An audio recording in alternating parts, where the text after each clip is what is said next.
Titiyakin na mapapalawak pa at sapat ang supply para sa Benteng Bigas Meron na program. Higit 800,000 sako ng palay ang supply ngayon sa Bicol. Yan ang sentro ng balita ni Connie Kalipay ng Philippine News Agency.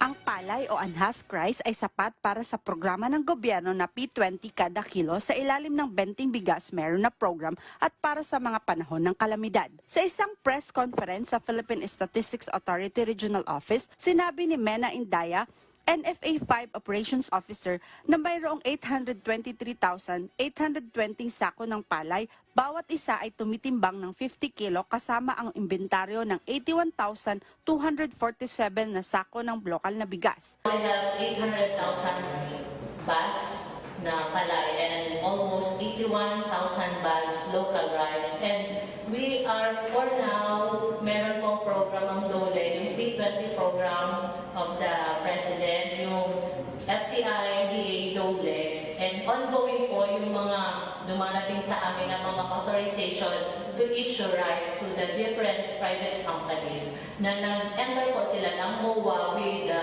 DOLE. Ayon pa kay Indaya, ang tatlong sangay ng NFA sa Bicol ay napapanatili ng mga sumusunod na inventaryo ng palay. 194,507 bags sa Albay, 499,401 bags sa Camarines Sur at 129,912 bags sa Sorsogon.